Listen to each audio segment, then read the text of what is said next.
हाँ तो दोस्तों, हिमाद्री स्पेशलिटी केमिकल्स के क्वार्टर टू के नंबर्स आ चुके हैं, तो उसी के बारे में हम इस वीडियो में बात करेंगे और जानेंगे कि आपको हिमाद्री स्पेशलिटी केमिकल्स के अंदर इन्वेस्ट करना चाहिए या नहीं। चलिए शुरू करते हैं। तो देखिए, अगर हम रेवेन्यू के नंबर्स की अगर हम बात करेंगे तो ये नंबर क्वार्टरली बेसिस पे 1% से बढ़ा है और ये नंबर आया है 1058 करोड़ पे। लेकिन जो नेट प्रॉफिट का नंबर है वो यहाँ पे 23% से गिरा है और ये नंबर आया है 29 करोड़ पे। तो देखिए, यहाँ पर आपको प्रॉफिटेबिलिटी वाइज आपको लगेगा कि नंबर्स अच्छे नहीं है, लेकिन अगर हम ऑपरेटिंग प्रॉफिट के नंबर्स की अगर हम बात करेंगे तो अराउंड 35% के ऑपरेटिंग प्रॉफिट का नंबर यहाँ पे क्वार्टरली बेसिस पे हमें बढ़ता हुआ नजर आया है। तो उस पॉइंट ऑफ व्यू से देखा जाए तो डेफिनेटली यहाँ पे नंबर्स हमें अच्छे नजर आते हैं। यहाँ पर एक 30 करोड़ का एक वन टाइम जो प्रमोटर्स का जो सेटलमेंट था वो यहाँ पे हुआ है और उसी की वजह से वो वहाँ पे 30 करोड़ का कंपनी को एक वन टाइम लॉस हुआ है, जिसकी वजह से यहाँ पे हमें ये नंबर 29 करोड़ पे नजर आ रहा है। अगर वो नंबर यहाँ पे नहीं होता, यानी कि जो 30 करोड़ का अगर वन टाइम सेटलमेंट नहीं होता, यहाँ पे लगभग 50 करोड़ के लगभग कंपनी के नेट प्रॉफिट के नंबर्स होते और जबकि पिछले क्वार्टर में कंपनी ने 38 करोड़ के नेट प्रॉफिट कमाया था,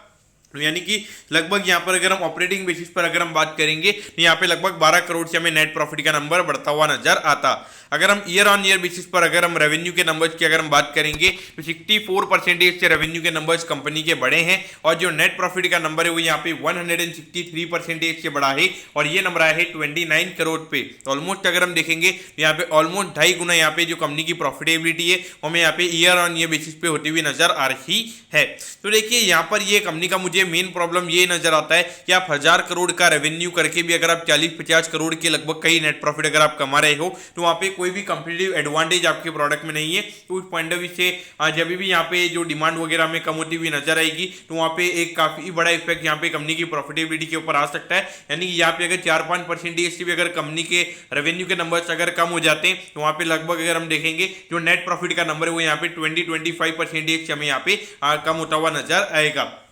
तो उस पॉइंट ऑफ व्यू से डेफिनेटली ये एक बहुत बड़ा रिस्क मुझे यहाँ पे नजर आता है और इसी की वजह से यहाँ पे काफी लो पी रेशो पे ये कंपनी में ट्रेड होती हुई नजर आती है। अभी रिसेंटली अगर हम देखेंगे तो काफी अच्छा स्टॉक ने परफॉर्म किया है, लेकिन अगर हम फिर भी 5 साल के रिटर्न की अगर हम बात करेंगे तो यहाँ पे नेगेटिव रिटर्न है 196 का इसका ऑल टाइम हाई है। वहां से अगर आप कंपेयर करोगे ऑलमोस्ट 50% ये स्टॉक नीचे ट्रेड होता हुआ हमें नजर आ रहा है। मेरे ख्याल से देखा जाए तो काफी लो मार्जिन स्टॉक है, तो यहाँ पे रिस्क काफी बड़ा हमें नजर आता है। क्योंकि अगर आप देखोगे तो मेनली जो ये केमिकल कंपनीज है इनका जो मेन बिजनेस अगर आप देखोगे एक्सपोर्ट से हमें आता हुआ नजर आ रहा है और ग्लोबली अगर हम देखेंगे जिन कंपनीज को ये प्रोडक्ट सप्लाई करती है तो वहां पे कहीं ना कहीं उनके जो डिमांड है हमें कम होती हुई नजर आ रही है। तो आने वाले टाइम पे डेफिनेटली कंपनी के रेवेन्यू के नंबर्स हमें कम होते हुए नजर आ सकते हैं और इतना लो मार्जिन है तो वहां पे लगभग 20-30% से नेट प्रॉफिट के नंबर्स भी हमें कम होते हुए नजर आ सकते हैं। तो उस पॉइंट ऑफ व्यू से डेफिनेटली मेरे ख्याल से थोड़ा कॉशियस अप्रोच मेरा यहाँ पे रहेगा। अगर आप डेफिनेटली ये इंडस्ट्री को अच्छे से समझते तो ये आपने यहाँ पे इन्वेस्ट करना चाहिए, बाकी मेरे ख्याल से इसको आपको अवॉइड करना चाहिए, जो कि कोई भी यहाँ पे